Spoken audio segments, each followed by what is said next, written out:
말씀 모두 올리겠습니다. 여호수아 18장 1절에 10절 말씀을 봉독해 올리겠습니다. 여호수아 18장 1절에 10절 말씀 봉독합니다. 이스라엘 자손의 온 등이 실로에 모여서 거기에 막을 세웠으니 그 땅이 이미 그들의 앞에 돌아와 복종하였습니다. 이스라엘 자손 중에 그 기업의 분배를 얻지 못한 자가 오히려 7지파라. 여호수아가 이스라엘 자손에게 이르되 너희가 너희 열조의 하나님 여호와께서 너희에게 주신 땅을 취하러 가기를 어느 때까지 지체하겠느냐. 너희는 매 지파에 삼위씩 선정하라.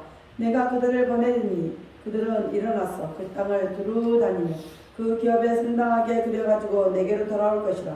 그들이 그 땅을 7부분에 나누되 유다는 남편 자기 경내에 거하고 요셉의 족속은 그 부편 자기 경내에 거한 그 남은 땅을 7부분으로 그려서 내게로 가져올지니 내가 여기서 너희를 위하여 우리 하나님 여호와 앞에서 제비 뽑으리라. 네 사람은 너희 중에 분깃이 없나니 여호와의 제사장 직분이 그들의 기업이 됨이며 각각 르벤과 므낫세 반지파는 요단 저편 동편에서 이미 기업을 받았나니 이는 여호와의 종 모세가 그들에게 준 것이니라. 그 사람들이 일어나 떠나니 여호수아가 땅을 그리러 가는 그들에게 명하여 가로되 가서 그 땅으로 두루 다니며 그래가지고 내게로 돌아오. 내가 여기 실로에서 여호와 앞에서 너희를 위하여 제비 뽑으리라. 그 사람들이 가서 그 땅으로 두루 다니며 성읍들을 따라서 7부분으로 책에 그리고 실로 진에 돌아와 여호수아에게 나오니 여호수아가 그들을 위하여 실로 여호와 앞에서 제비 뽑고 그가 거기서 이스라엘 자손의 분파대로 땅을 분배하였더라. 아멘. 기도합니다. 할렐루야. 아버지 하나님 감사합니다. 오늘도 아버지 함께 하여 주옵소서. 종이 부족하고 연약하고 입술이 우둔합니다. 그럴지라도 오늘 종의 입술을 들어 사용하여 주옵시고 종의 입술에 진리의 말씀을 주옵소서. 종의 입술로 하나님의 말씀을 선포할 때 그 말씀을 받는 저들은 하나님의 말씀으로 받게 하옵소서. 사람의 말, 종의 말로 받지 않게 하여 주옵소서. 오늘도 깨닫는 은혜 주실 줄 믿사오며 우리 주 예수 그리스도 이름으로 감사하며 기도하옵나이다. 아멘. 오직 예수님밖에 없습니다. 우리를 구원하실 분도 예수님 한 분밖에 없습니다. 주 예수의 평강이 여러분에게 임할지어다. 아멘. 베드로의 신 한번 고백합니다. 예수님 당신은 그리스도시요 살아계신 하나님의 아들이십니다. 예수님 당신은 나의 구세주 나의 전부이십니다.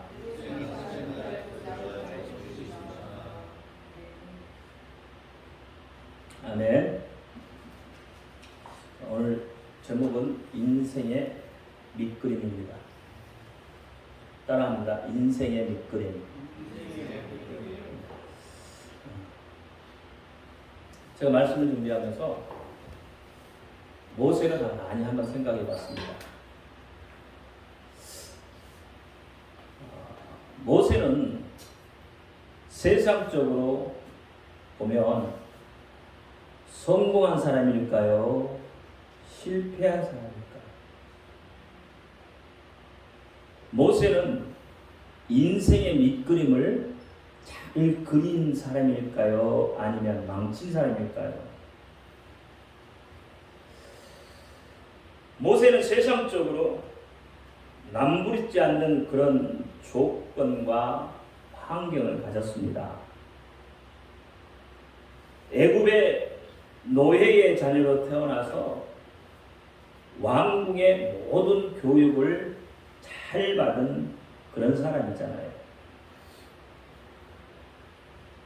애굽의 그 바로의 자리까지 넘볼 수 있는 위치에 있었습니다. 바로라는 것은 왕이에요. 왕. 그런데 나이가 40이 되자 도망자 신세가 되었고 또 40년을 양을 돌보는 평범한 목자로 살았습니다. 어떻게 보면 모세는 이 80년의 인생을 돌아보면 세상적으로 보면 실패한 자죠. 자기 인생의 밑그림을 잘못 그려간 사람이에요. 이처럼 이 실패한 인생에 하나님이 찾아오셨어요. 그리고 사명을 주셨습니다. 그때부터 모세는 자기의 인생을 다시 그려갈 수 있는 그런 기회가 주어진 거죠. 그리고 이후 40년을 하나님의 사람으로 민족의 지도자로 그 이름을 남긴 자예요. 그렇다면 오늘 우리의 인생은 모세에게 비하면 아직 시작도 안 한 사람입니다. 지금까지 세상적으로 실패만 거듭한 그런 실패자로 살았다면 지금 이 시간에 예수 그리스도를 만나면 그 인생이 모세처럼 바뀔 수 있다는 것이죠. 에이, 모세니까 그렇죠. 우리가 어떻게 그럴 수가 있겠습니까? 라고 여러분 반문할 수 있습니다. 그러나 그렇지 않습니다. 모세니까 그런 것이 아니에요. 우리가 그 자리에 주저앉고 앉아 있었기 때문인 거예요. 예수님을 만나지 못했기 때문입니다. 예수님은 인생의 모든 문제의 답이고 길입니다. 그런데 우리가 이것을 인정하지 않기 때문에 그렇습니다. 요한복음 14장 6절에 그렇잖아요. 예수께서 가라사대 나는 길이요 진리요 생명이니 나로 말미암지 않고는 아버지께로 갈 자가 없다. 예수가 아니면 길이 없다는 거예요. 예수를 만나야만 나머지 인생의 밑그림을 다시 그려갈 수 있는 거예요. 지금까지는 실패를 했다고 하지만 이제는 다시 예수를 만나면 내 인생의 나머지 밑그림을 다시 그려갈 수 있는 것이에요. 왜냐하면 하나님은 공평하신 하나님이시기 때문에 누구에게나 하나님은 길을 열어놓으셨다 이 말이에요. 그래서 신명기 32장 4절에 그런 반석이시니 그 공덕이 완전하고 그 모든 길이 공평하며 진실무망하신 하나님이시니 공의로우시고 정직하시도다라고 이야기하는 거예요. 우리 인생은 누군가 이렇게 끌어주면 되잖아요. 그러면 잘 나갈 수 있잖아요. 근데 그 과정에 불법이 행할 수도 있는 거예요. 공평하지 않다 이 말이에요. 그러나 하나님은 그렇지 않다 이 말이에요. 하나님은 누구에게나 동일하게 똑같이 기회를 주시는 분이시죠. 그러면 오늘날 하나님을 어떻게 만날 수 있겠느냐는 거죠. 여러분, 하나님을 만날 수 있는 방법은 말씀과 기도와 찬. 여러분, 복받기를 원하잖아요. 내 인생을 살면서 하나님으로부터 복받기를 원하잖아요. 그러면 여러분, 복받는 비결이 어디에 있느냐? 바로 기도하는 데 있다는 거예요. 기도를 통해서 하나님은 복을 주신다는 거예요. 그러니까 기도를 절제하고 복받기를 기대하지 말라는 거예요. 기도하지 않으면 인생의 밑그림을 다시 그려갈 수가 없어요. 왜? 하나님을 만날 수가 없으니까. 그래서 기도에 힘쓰라고 합니다. 애써서 기도하라고 합니다. 정신을 차리고 근신하여 기도하라고 합니다. 깨어 기도하라고 합니다. 성령님의 인도함을 받으며 기도하라고 그렇게 말씀을 한다는 거예요. 여러분, 하나님께도 절제하지 않는 것이 있어요. 우리 하나님도 절제하지 못하는 것이 있어요. 그것이 무엇이겠어요? 하나님의 무절제가 무엇이냐 이 말이죠. 하나님의 무절제하심은 우리를 향하신 하나님의 열심이라는 거예요. 우리를 향하신 하나님의 사랑의 만큼은 하나님은 절제하실 수가 없다는 거예요. 회개하고 돌아오는 자는 누구든지 용서하시고 은혜를 베풀어 주신다는 거예요. 그에게 인생의 밑그림을 다시 그려갈 수 있도록 하나님은 기회를 주시고 인도해 주신다는 거예요. 비록 지난번에는 실패했을지라도, 실패한 밑그림일지라도 이제 다시 그림을 다시 그려서 그 그림의 아름다운 채색을 덧입혀갈 수 있도록 하나님이 그렇게 하신다는 거죠. 그렇게 하시기 위해서 하나님의 그 열심이 독생자 아들 예수를 우리를 위해서 우리에게로 보내주셨다는 거예요. 우리의 죄 때문에 아들이신 예수께서 세상으로부터 온갖 멸시와 조롱을 받으면서 십자가에 못 박혀 죽으시기까지, 마지막 피 한 방울 흘리시기까지 우리를 위해 내어놓으셨다는 거죠. 하나님의 그 열심이 오늘 우리를 살게 했다는 거예요. 그런데 지금 이 모습, 이들의 나를 놓아 내버려 두시겠느냐는 거죠. 실패한 인생을 살도록 그렇게 내버려 두시겠느냐는 거예요. 그러면 하나님 자신 속에 독생하신 예수를 이 땅에 보내신 이유가 없는 거죠.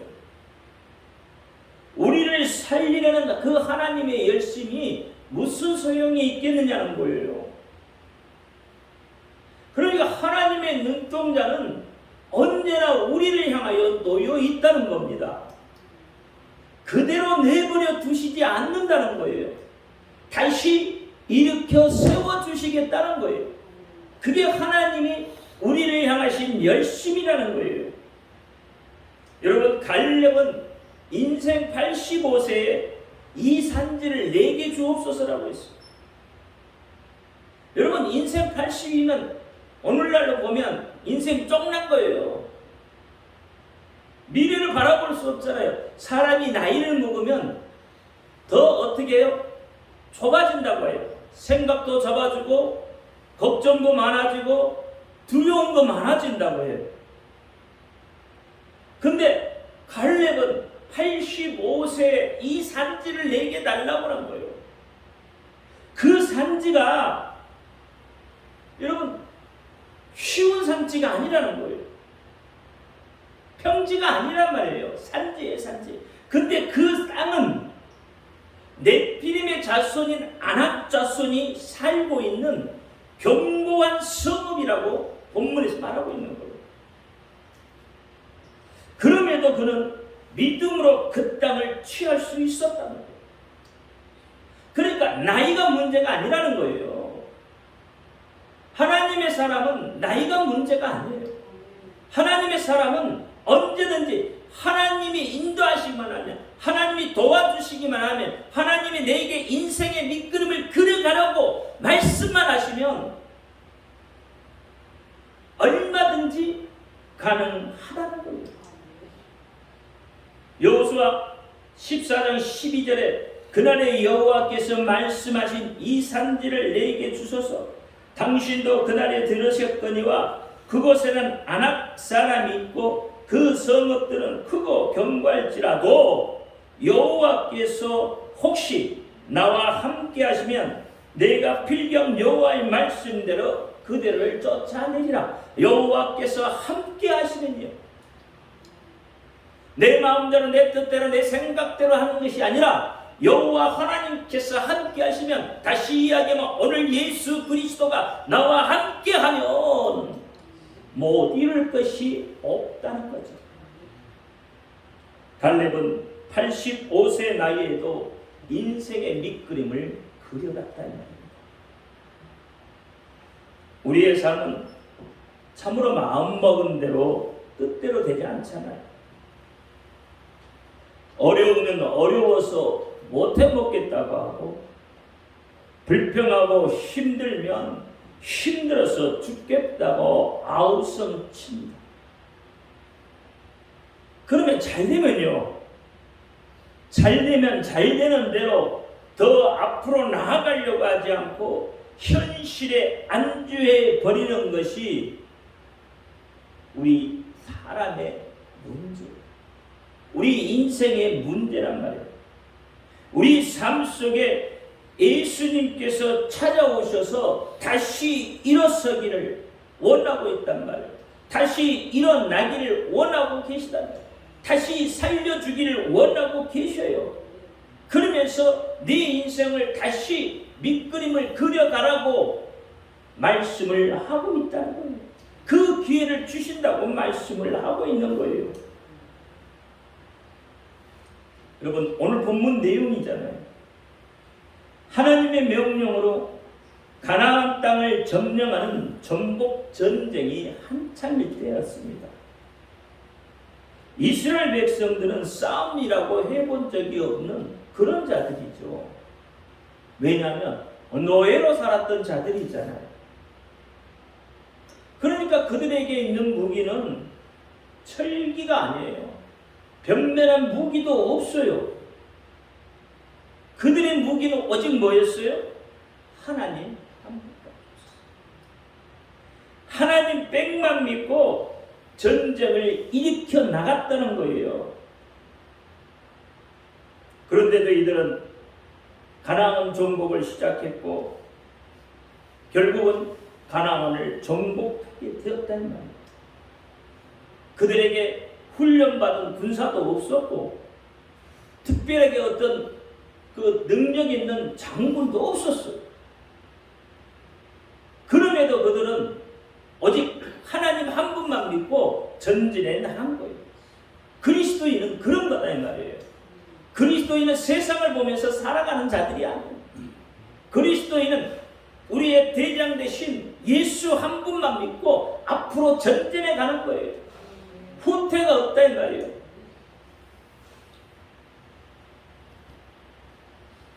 여러분 잘 아시잖아요.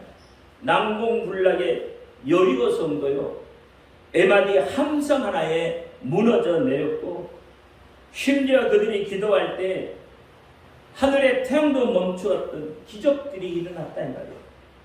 어떻게 이런 일들이 일어날 수 있습니까? 그것은 전능하신 하나님이 함께 하셨기 때문이에요. 하나님의 약속을 믿고 민족의 큰 그림을 그려갔기 때문이다 이 말이에요. 그런데 오늘 그 정복전쟁이 어느 정도 다 이루어져 갈 무렵에 있단 말이에요. 그때 이스라엘 백성들은 많은 전쟁에 지쳐서 그랬는지 아니면 광야의 유목 생활에 익숙해져서 정착의 필요성을 상실해 버려서인지 가나안 정복이라는 이 하나님의 뜻을 잃어버리고 현 상태에 안주하려고 했다는 말이에요. 이제 이 정도면 충분해. 좀 이제는 좀 쉬어. 승리에 도취해서 안주하려고 했다 이 말입니다. 더 나아가려고 하지 않고 미적 됐어요. 여러분 아직 전쟁 중입니다. 아직 전쟁이 끝나지 않았어요. 이방인의 땅, 정복해야 할 땅이 아직도 많이 남아 있습니다. 그런데 나태해졌다. 이들을 이끌었던 하나님의 사람 여호수아가 분연히 일어나서 그들을 향하여 책망하죠. 오늘 3절 말씀을 봅니다. 여호수아가 이스라엘 자손에게 이르되 너희가 너희 열조의 하나님 여호와께서 너희에게 주실 땅을 취하러 가기를 어느 때까지 지체하겠느냐 이랬죠. 지체했다 이 말이에요. 지체하다는 말은 늦추다, 게으름을 피우다는 뜻이에요. 그러니까 시간의 늦어짐과 마음과 정신 상태가 늦어졌다는 것을 나타낸 것을 모두 나타내요. 즉 가나안 족속들을 몰아내는 이 하나님의 성전에 임해야 할 그런 군사의 나태함을 지적하고 있어요. 군사들이 나태하면 어떻게 되겠습니까? 전쟁에서는 백전백패입니다. 여러분 삼국지에 보면 비육지탄이란 말이 나와요. 비육지탄. 이것은 넓적다리에 살이 붙었음을 탄식하는 거예요. 그러니까 얼마나 자기 생활이 편한 것에 안주해 있었느냐는 거예요. 그러니까 넓적다리에 뭐가 붙었다고요? 살이 붙었다는 거예요. 살이. 여러분, 우리의 신앙은 어떻습니까? 우리의 믿음은 지금 어떻습니까? 여러분의 신앙은 전쟁에 싸울 수 있는 그런 준비가 된 군사로서의 신앙입니까? 아니면 비육지탄처럼 여러분 넓적다리에 살이 끼어서 지금 현재 이 상태에 안주하고 있으려고 하지 않느냐 이 말이에요.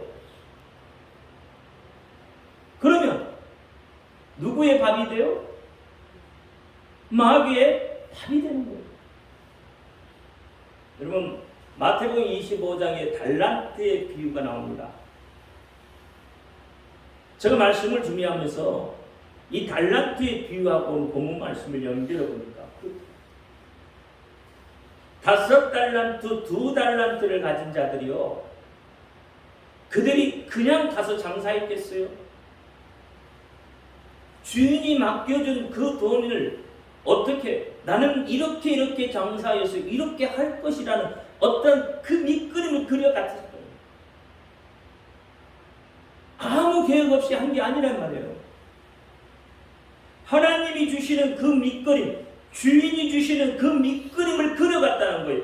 주인의 뜻대로, 자기의 뜻대로 밑그림을 그리는 것이 아니라 주인이 주신 뜻대로. 그래서 어떻게 해요? 장사를 해서 이물을 많이 남겼잖아. 내가 내 스스로의 밑그림을 그려가다 보면 여러분 어떻게 될까요? 망가져요. 무너져요. 채색을 아름답게 해낼 수가 없는 거예요. 그러나 주인이 주시는 계획 속에, 주인이 주시는 밑그림을 그려가면 그 그림 속에 아름다운 채색을 해낼 수가 있는 거다 이 말이에요. 그래서 그 결과 어떻게 했어요? 5달란트를 받은 사람은 5달란트를 남겼고 2달란트를 받은 사람은 2달란트를 남겼어요. 그리고 주인으로부터 칭찬을 받잖아요. 그는 그 장사라는 밑그림 속에 아름다운 채색을 그렸기 때문에, 채색을 입혔기 때문에 주인으로부터 어떻게 했어요? 칭찬을 받은 거예요. 여러분, 1달란트라는 것 결코 적은 돈이 아닙니다. 그렇잖아요. 1달란트 대충 어린 자봐도 지금 1억이라는 돈이에요. 오늘날로 비유하면 적은 돈이 아니에요. 근데 그 1달란트를 받은 자는 어떻게 했어요? 묻었다 이 말이에요. 현실에 안주했다 이 말이에요. 내가 이렇게 하지 않아도 되겠다는 거죠. 왜? 주인은 심지 않은 데서 거두고 뿌리지 않는 데서 거둔다 이 말이에요. 그렇기 때문에 나는 그것 굳이 그렇게 할 필요가 없다는 거예요. 현실에 안주해버린 거예요. 우리 기독교 신앙도 마찬가지예요. 현실에 안주한 신앙은 절대 성장할 수가 없습니다. 현실에 안주한 믿음은 절대 큰 믿음을 소유할 수가 없게 되는 거예요. 그러니까 1달란트 받은 자는 땅에 묻어버리잖아요. 현실이 안주해버려요. 주인의 밑그림 같은 것은 안중에도 없어요. 그 결과 어떻게 된 거예요? 그 결과 주인으로부터 청량받고 쫓겨남을 당하는 거예요. 여러분, 믿음도 동일합니다. 우리의 신앙도 동일합니다. 우리의 믿음을 지금 현실에 이곳에 안주시켜버리면 하나님으로부터 청량받는 거예요. 어둠 속에 이르감이 있다고 이야기하는 거예요. 사랑하는 성도 여러분, 우리는 예수 그리스도의 좋은 군사로 부르심을 받았습니다. 사람의 계기와 간사한 유혹에 빠져서 모든 교훈의 풍조에 밀려 요동하지 않길 바랍니다. 에베소 4장 14절에 이는 우리가 이제부터 어린아이가 되지 아니하며 사람의 괴술과 간사한 유혹에 빠져 모든 교훈의 풍조에 밀려 요동치 않게 하는가. 군사로 부름을 받은 사람은 이렇게 되는 거예요. 요동하면 안 되는 거예요. 세상이 여러분 바람이 불고 풍랑이 일어도 요동하면 안 되는 거예요. 예수님이 함께 하시잖아요. 예수님이 함께 하시면 안전하잖아요. 세상은 언제나 전쟁의 소용돌이 속에 있습니다. 더군다나 우리 그리스도인들은 매일매일이 매 순간순간이 전쟁의 연속성상에 놓여 있습니다. 육적으로도 그렇지만 영적으로는 더 살벌한 전쟁의 연속성상에 놓여 있습니다. 지금 숨 쉬는 이 순간에도 우리의 영적 전쟁은 지속되고 있습니다. 그래서 베드로전서 5장 8절에 근신하여 깨어 너희 대적 마귀가 오는 사자같이 두루다니며 삼킬 자를 찾나니라. 누가복음 22장 31절에 시몬아 보라 사단이 밀가부르다 하려고 너희를 청구하고 있으니 에베소 4장 27절에 마귀로 틈타지 못하게 하라 이렇게 이야기합니다. 그런데 우리 그리스도인들의 영적 상태가 어떠냐? 여러분의 영적 상태는 어떻습니까? 오늘 본문의 이스라엘 백성과 너무나도 같잖아요. 마태복음 17장 4절에 베드로가 예수께 여짜아 가로되 주여 우리가 여기 있는 것이 좋사오니 초막셋을 짓겠다. 현실에 앉아있다는 거죠. 하나님의 나라 확장을 위해 여러분 선한 싸움에 분발하지 않고 뒤로 미루며 게으름을 피우고 있는 우리를 향한 질책으로 받아들일 수 있어야 됩니다. 다른들의 목표는 무엇입니까? 상을 얻기 위해서입니다. 상을 얻기 위해서 끝까지 다름질을 하는 겁니다. 왜냐하면 승부는 출발점에서 비롯되는 것이 아니죠. 승부의 결과는 결승전에서 가려지기 때문입니다. 그러니까 아무리 출발이 좋았어도 결승전에 늦게 도착하면 상을 받을 수가 없는 거예요. 처음에 아무리 출발이 좋아도 아무리 출발이 늦어도 결승전에 늦게 도착하면 의미 없잖아요. 상이 없는 거예요. 마지막까지 가야 된다. 목표가 분명해야 합니다. 목표가 분명하지 않으면 바로 뛸 수도 없고 또 최선을 다하지 않으면 목표를 성취할 수도 없습니다. 오직 우리의 표대 대신 예수 그리스도를 향해서 여러분 힘껏 달려가시기를 바랍니다.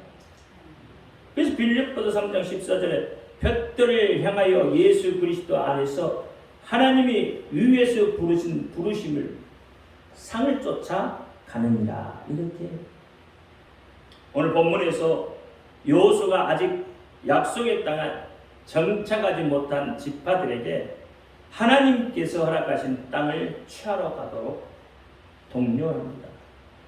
이스라엘 백성들은 약속의 땅에 들어가기만 했지 그 땅을 아직 완전히 취하지 못했습니다. 아니 취하기를 지체하고 있는 거죠. 가나안 정복이라는 것은 이 하나님의 뜻을 잃어버리고 현 상태에 안주하려고 한다 이 말이에요. 우리 가운데도 이런 사람들이 많이 있습니다. 이런저런 이유로 이런저런 핑계를 대면서 희생, 봉사 또는 먼저 앞장서지 않으려고 하잖아요.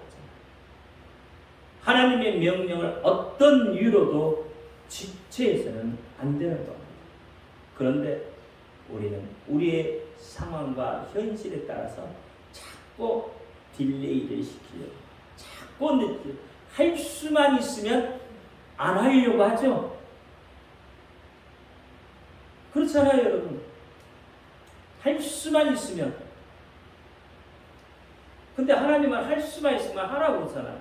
근데 우리는 할 수만 있으면 안 하려고 해요.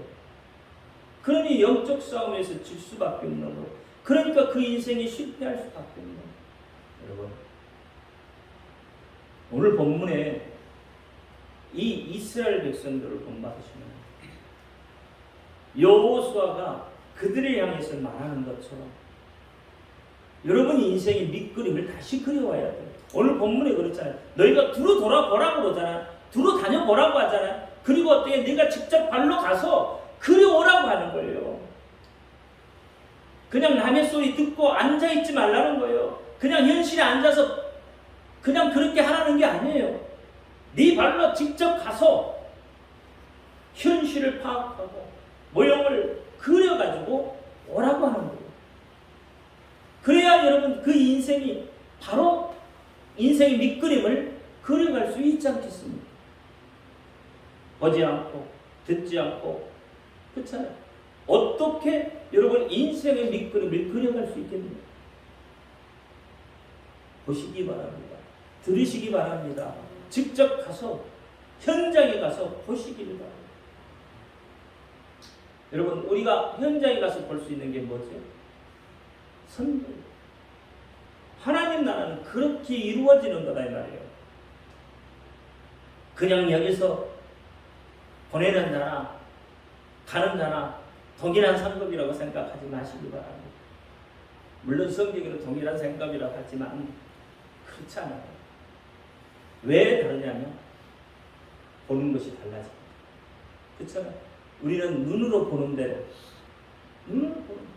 그러니까 어떤 사람은 믿음이 성장하고 어떤 사람은 그대로 주저앉는 거예요. 여러분에게 주어진 인생의 밑그림 다시 그려가시길 바랍니다. 지난 일의 밑그림 아니에요. 이제는 새로운 밑그림, 예수 그리스도를 믿음으로 인해서 여러분 인생은 새롭게 바뀐 거예요. 새롭게 바뀌었으면 새로운 인생의 밑그림을 그려가셔야 돼요. 그리고 그것에 아름다운 채색을 입혀가야 돼요. 과거의 밑그림은 잘못된 밑그림이에요. 그러니까 그것에 아무리 채색을 해도 그림이 그림되지 못하는 거예요.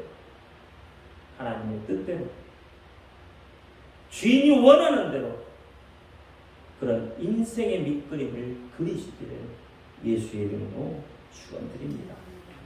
기도합니다. 할렐루야. 아버지 하나님 감사합니다.